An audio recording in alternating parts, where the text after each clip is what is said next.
Section 1. You will hear a woman phoning a hotel about holding a party there. First, you have some time to look at questions 1 to 7.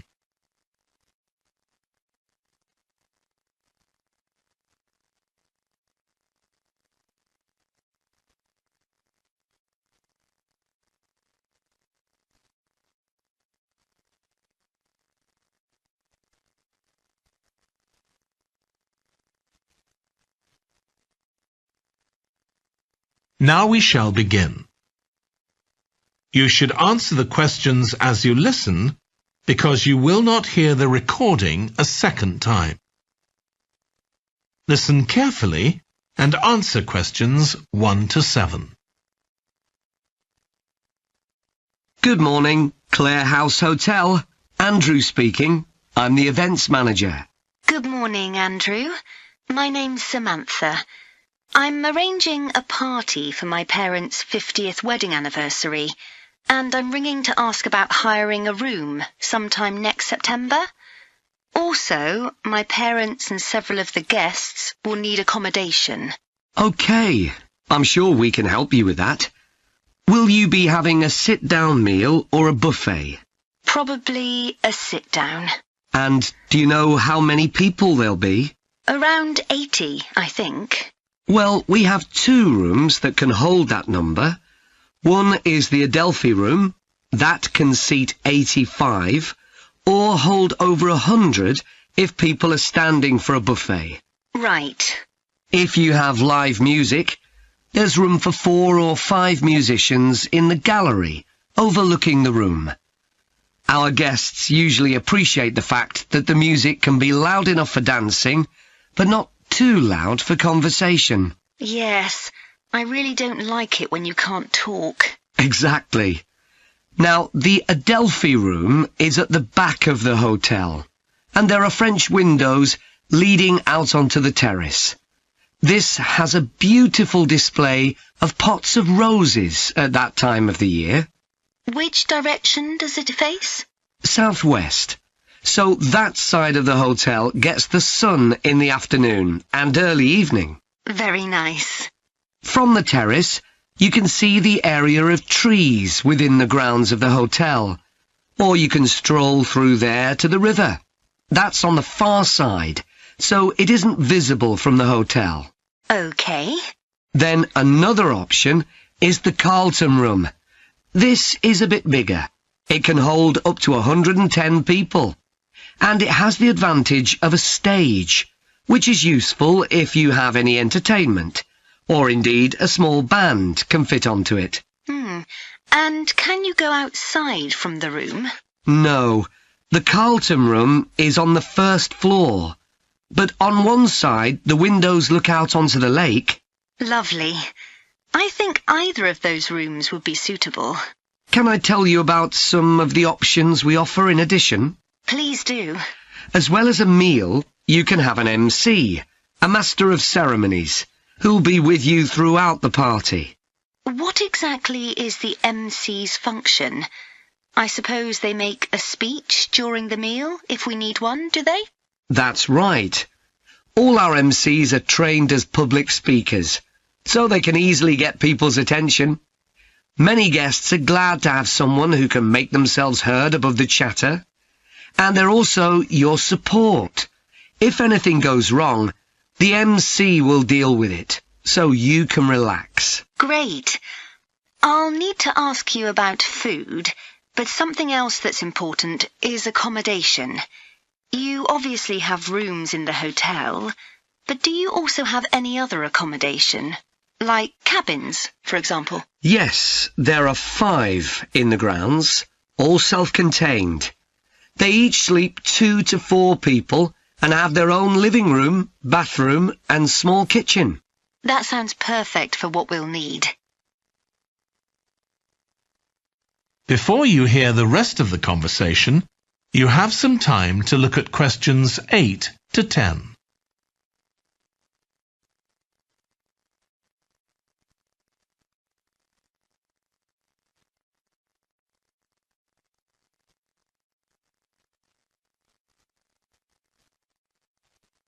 Now listen and answer questions 8 to 10.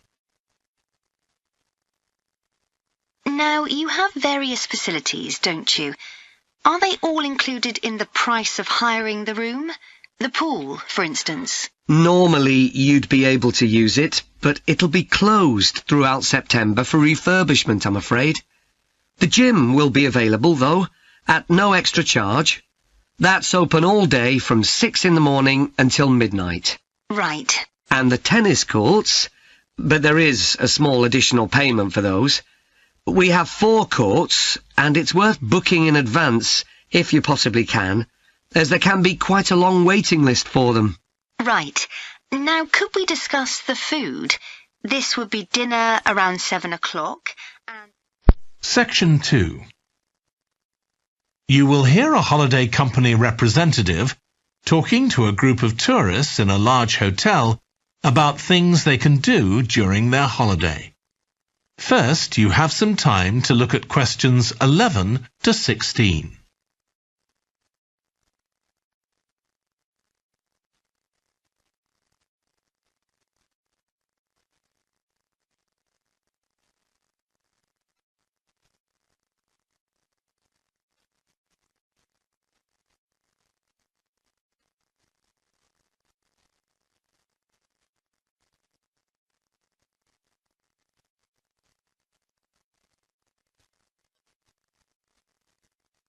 Now listen carefully and answer questions 11 to 16.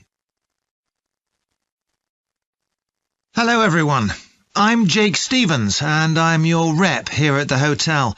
I'm sure you'll all have a great time here. So, let me tell you a bit about what's on offer. I'll start by telling you about some of the excursions that are available for guests. One thing you have to do while you're here is go dolphin watching. On our boat trips, we pretty well guarantee you'll see dolphins.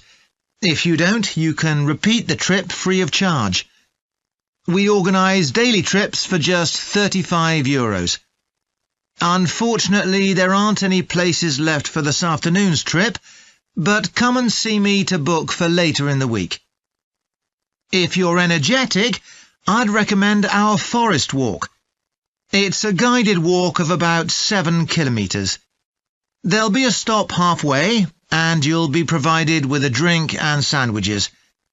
There's some fairly steep climbs up the hills, so you need to be reasonably fit for this one, with good shoes. Oh, and bring a waterproof in case it rains. It's just €25, all-inclusive, and it's every Wednesday. Then on Thursdays, we organise a cycle trip, which will give you all the fun of biking without the effort. We'll take you and your bike up to the top of Mount Lana and leave you to bike back. It's a 700-metre drop in just 20 kilometres, so this isn't really for inexperienced cyclists, as you'll be going pretty fast. And if it's a clear day, you'll have fantastic views. On our local craft tour, you can find out about the traditional activities in the island. And the best thing about this trip is that it's completely free. You'll be taken to a factory where jewellery is made, and also a ceramics centre. If you want, you can buy some of the products, but that's entirely up to you. The trip starts after lunch on Thursday, and you'll return by 6 p.m. If you're interested in astronomy, you may already know that the island's one of the best places in the world to observe the night sky. We can offer trips to the observatory on Friday for those who are interested. They cost €90 per person, and you'll be shown the huge telescopes and have a talk from an expert who will explain all about how they work. Afterwards, we'll head down to Sunset Beach, where you can have a dip in the ocean if you want, before we head off back to the hotel. Finally, there's horse riding. This is organised by the Equestrian Centre over near Playa Cortino, and it's a great experience if you're a keen horseback rider, or even if you've never been on a horse before. They take you down to the beach, and you can canter along the sand and through the waves. It costs €35 and it's available every day. Before you hear the rest of the talk, you have some time to look at questions 17 to 20.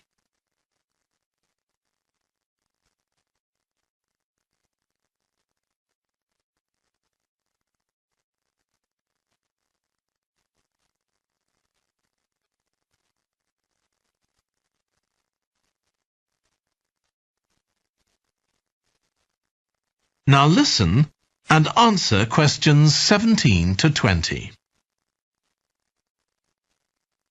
So, there's plenty to do in the daytime, but what about nightlife? Well, the number one attraction's called musical favourites. Guests enjoy a 3-course meal and unlimited free drinks, and watch a fantastic show, starting with musicals set in Paris, and then crossing the Atlantic to Las Vegas, and finally Copacabana. At the end, the cast members come down from the stage, still in their stunning costumes, and you'll have a chance to chat with them. It's hugely popular, so let me know now if you're interested, because it's no good leaving it until the last minute. It's on Friday night. Tickets are just €50 each, but for an extra €10, you can have a table right by the stage. If you'd like to go back in time, there's the Castle Feast on Saturday evening. It's held in a 12th century castle, and you eat in the great courtyard, with ladies in long gowns serving your food. You're given a whole chicken each, which you eat in the medieval way, using your hands instead of cutlery. And you're entertained by competitions where the horseback riders attempt to knock one another off their horses. Then you can watch the dancers in the ballroom and join in as well if you want. OK, so now if anyone...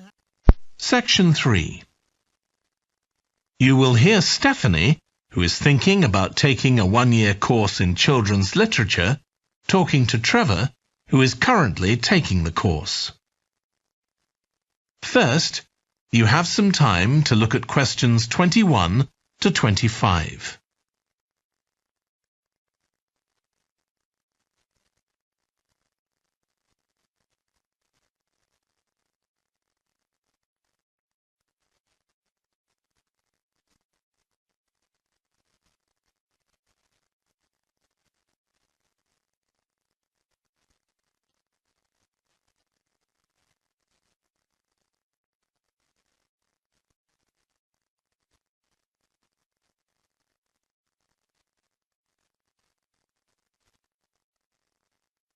Now listen carefully and answer questions 21 to 25. Hello, Trevor. Hello, Stephanie. You said you wanted to talk about the course I'm taking on literature for children. That's right. I'm thinking of doing it next year, but I'd like to find out more about it first. OK, well, as you probably know, it's a 1-year course. It's divided into 6 modules, and you have to take all of them. One of the most interesting ones, for me at least, was about the purpose of children's literature. You mean whether it should just entertain children or should be educational as well? Right, and whether the teaching should be factual, giving them information about the world, or ethical, teaching them values. What's fascinating is that the writer isn't necessarily conscious of the message they're conveying. For instance, a story might show a child who has a problem as a result of not doing what an adult has told them to do, implying that children should always obey adults. Oh, I see what you mean. That module made me realise how important stories are. They can have a significant effect on children as they grow up. Actually, it inspired me to have a go at it myself, just for my own interest. I know I can't compete with the really popular stories, like the Harry Potter books. They're very good. And even young kids like my 7-year-old niece love reading them. I'm very interested in illustrations in stories. Is that covered in the course? Yes, there's a module on pictures and how they're sometimes central to the story. That's good. I remember some frightening ones I saw as a child, and I can still see them vividly in my mind years later. Pictures can be so powerful, just as powerful as words. I've always enjoyed drawing, so that's the field I want to go into when I finish the course. I bet that module will be really helpful. I'm sure it will. We also studied comics in that module, but I'm not convinced of their value, not compared with books. One of the great things about words is that you use your imagination, but with a comic you don't have to. But children are so used to visual input on TV, video games and so on. There are plenty of kids who wouldn't even try to read a book, so I think comics can serve a really useful purpose. You mean it's better to read a comic than not to read at all? Yes, I suppose you're right. I just think it's sad when children don't read books. What about books for girls and books for boys? Does the course go into that? Yes, there's a module on it. For years, lots of stories, in English at least, assumed that boys went out and did adventurous things, and girls stayed at home and played with dolls. I was amazed how many books were targeted at just one sex or the other. Of course, this reflects society as it is when the books are written. That's true. So it sounds as though you think it's a good course. Definitely. Before you hear the rest of the discussion, you have some time to look at questions 26 to 30.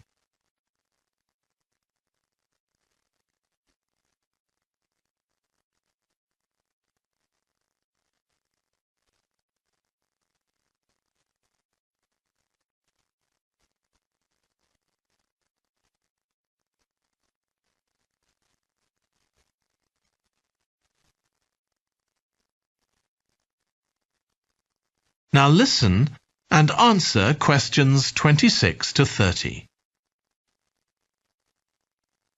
Have you been reading lots of children's stories to help you decide whether to take the course? Yeah, I've gone as far back as the late 17th century, though I know there were earlier children's stories. So does that mean you've read Perrault's fairy tales, Cinderella, the Sleeping Beauty, and so on? Yes, they must be important because no stories of that type had been written before. These were the first.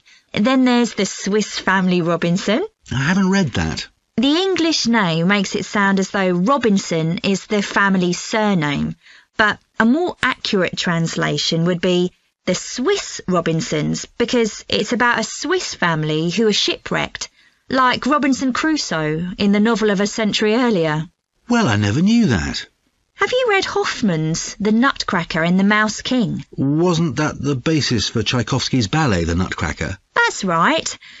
It has some quite bizarre elements. I hope you've read Oscar Wilde's The Happy Prince. It's probably my favourite children's story of all time. Oh, mine too. And it's so surprising because Wilde is best known for his plays, and most of them are very witty. But The Happy Prince is really moving.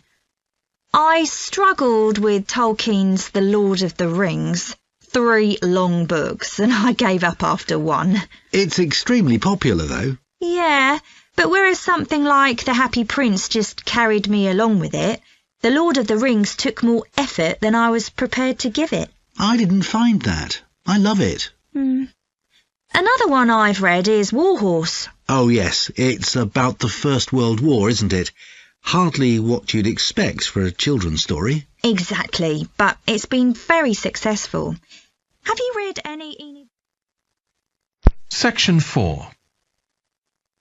You will hear part of a lecture about a branch of archaeology called marine archaeology. First, you have some time to look at questions 31 to 40.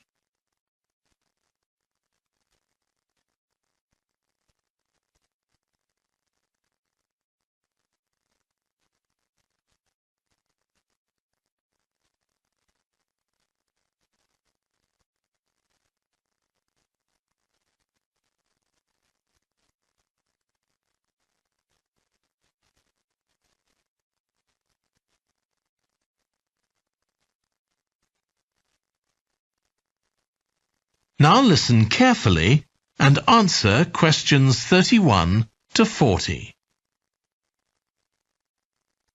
In today's class, I'm going to talk about marine archaeology, the branch of archaeology focusing on human interaction with the sea, lakes, and rivers. It's the study of ships, cargoes, shipping facilities, and other physical remains. I'll give you an example, then go on to show how this type of research is being transformed by the use of the latest technology. Atlit Yam was a village on the coast of the eastern Mediterranean, which seems to have been thriving until around 7000 BC. The residents kept cattle, caught fish, and stored grain. They had wells for fresh water. Many of their houses were built around a courtyard and were constructed of stone. The village contained an impressive monument, 7 half-ton stones standing in a semicircle around a spring that might have been used for ceremonial purposes.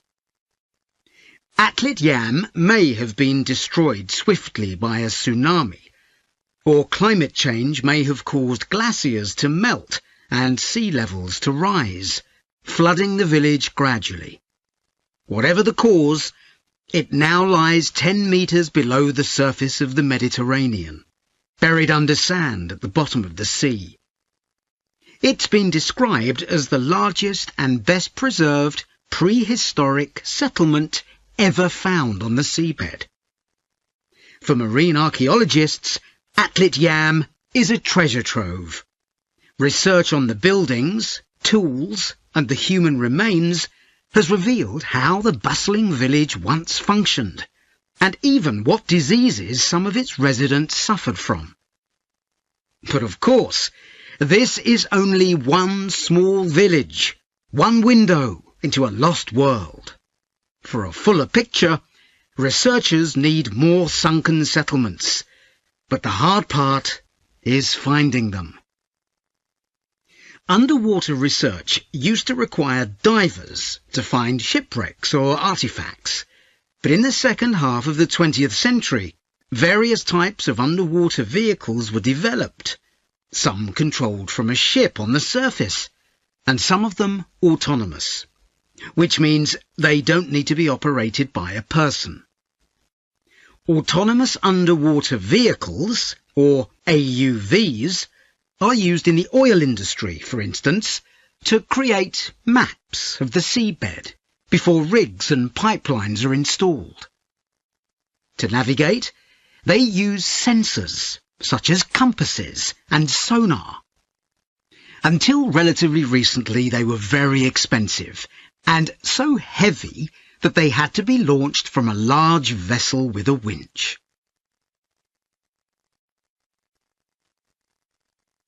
But the latest AUVs are much easier to maneuver. They can be launched from the shore or a small ship, and they're much cheaper, which makes them more accessible to research teams. They are also very sophisticated. They can communicate with each other and, for example, work out the most efficient way to survey a site or to find particular objects on the seabed. Field tests show the approach can work. For example, in a trial in 2015, 3 AUVs searched for wrecks at Marzi off the coast of Sicily. The site is the final resting place of an ancient Roman ship, which sank in the 6th century AD, while ferrying prefabricated marble elements for the construction of an early church. The AUVs mapped the area in detail, finding other ships carrying columns of the same material. Creating an internet in the sea for AUVs to communicate is no easy matter. Wi-Fi networks on land use electromagnetic waves, but in water these will only travel a few centimeters. Instead, a more complex mix of technologies is required. For short distances, AUVs can share data using light, while acoustic waves are used to communicate over long distances. But more creative solutions are also being developed, where an AUV working on the seabed offloads data to a second AUV, which then surfaces and beams the data home to the research team using a satellite. There's also a system that enables AUVs to share information from seabed scans and other data. So, if an AUV surveying the seabed finds an intriguing object, it can share the coordinates of the object, that is, its position, with a nearby AUV that carries superior cameras, and arrange for that AUV to make a closer inspection of the object. Marine archaeologists are excited about the huge potential of these AUVs for their discipline. One site where they're going to be deployed is the Gulf of Baratti off the Italian coast. In 1974, a 2,000-year-old Roman vessel was discovered here in 18 meters of water. When it sank, it was carrying medical goods in wooden or tin receptacles. Its cargo gives us insight into the treatments available all those years ago, including tablets that are thought to have been dissolved to form a cleansing liquid for the eyes. Other Roman ships went down nearby, taking their cargoes with them. Some held huge pots made of terracotta. Some were used for transporting cargoes of olive oil, and others held wine. In many cases, it's only these containers that remain, while the wooden ships have been buried under silt on the seabed. Another project that's about